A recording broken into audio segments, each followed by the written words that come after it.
के उत्तरायण इलाके में कुख्यात मनीष कुकरी गिरोह का आतंक फिर सामने आया है।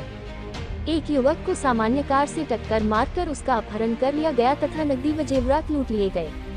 कुकरी गैंग के किरीट मावानी ने सूरत में आतंक मचाया। किरीट मवानी के खिलाफ सूरत और अहमदाबाद में 18 मामले दर्ज।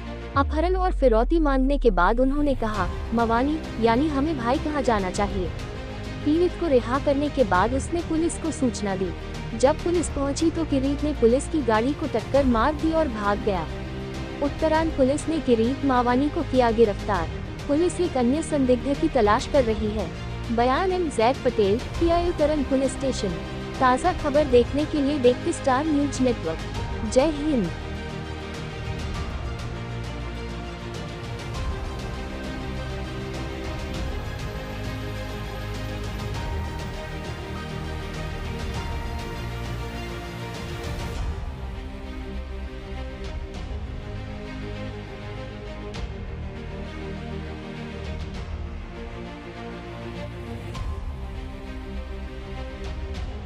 જી સાહેબ, કઈ વેપારીનું અપહરણ કરવામાં આવ્યું હતું, ત્યારબાદ રૂપિયાપરામાં કોણ છે અપહરણકર્તા અને કેટલા અપહરણકર્તાની ધરપકડ થઈ છે?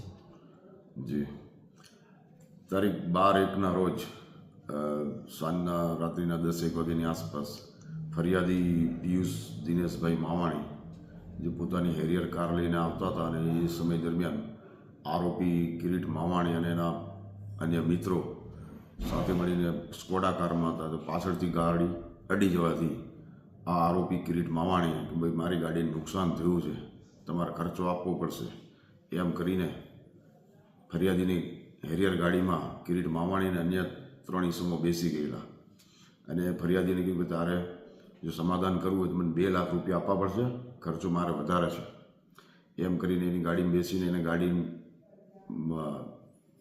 આખા સિટીમાં ફરતા રહ્યા, કાપોદ્રાથી લઈ સરથાણા ઉત્તરાયણ વિસ્તારમાં. અને પછી ફરિયાદીએ એના મિત્રને ફોન કરીને કીધું કે મારે કે ગાડી અડી ગઈ છે, મારે આનું સમાધાન કરવાનું છે, મને પૈસાની સગવડ જોઈએ એમ કરીને પ્રથમ 50,000 રૂપિયા લઈને આપ્યા. અને જે મિત્ર 50,000 રૂપિયા લઈને આવ્યો હતો એને પણ આ આરોપીએ હેરિયર ગાડીમાં બેસાડી લીધો, એમની સાથે મારઝૂડ કરી હતી અને કે બીજા પાછા રૂપિયા દેવા પડશે એવી ધાક ધમકી આપી. બીજા 19,000 રૂપિયા ફરીથી મેળવ્યા લોકોએ. અને એ સમય દરમિયાન આ આરોપી ફરિયાદીની હેરિયર ગાડીમાં ફરિયાદી અને પેલા સાહેબને લઈને ઉત્તરાયણ વિસ્તારમાં અને કાપોદ્રા વિસ્તારમાં તેમજ સરથાણા વિસ્તારમાં ફરતા રહ્યા. અને પછી પૈસા મળી ગયા બાદ એ લોકોએ આ હેરિયર ગાડીમાંથી ઉતરી ગયા અને કીધું કે જાઓ હવે તમારે જે કરવું એ કરજો અને એમ કરીને જતા રહ્યા. અને આ બાબતે ફરિયાદી પ્રથમ સરથાણા પોલીસ જઈને મળ્યા હતા અને ત્યાંથી એવું જણાવ્યું કે ભાઈ આ બનાવ જે છે ઉત્તરાયણ પોલીસ સ્ટેશનમાં છે. એટલે સવારે અહીંયા પોલીસ સ્ટેશન આવતા ફરિયાદીની વિગતવારની ફરિયાદ લેવામાં આવેલી છે અને આ કામે મુખ્ય આરોપી કિરીટ માવાણી એને પકડી લેવામાં આવ્યો છે. નામદાર કોર્ટમાં રજૂ કરી એના 3 દિવસના કસ્ટડી રિમાન્ડ મેળવ્યા છે.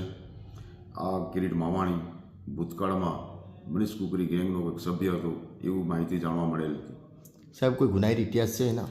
જી, આ કિરીટ માવાણી ઉપર 18થી વધુ જેટલા ગુના દાખલ થયેલા છે.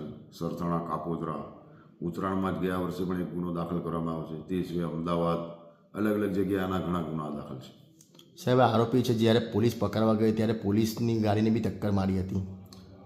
એ ટક્કર મારી કે એવું નહીં, પોલીસની ગાડીને સાઈડ પરથી નીકળી ગયું એવું જણાવે છે.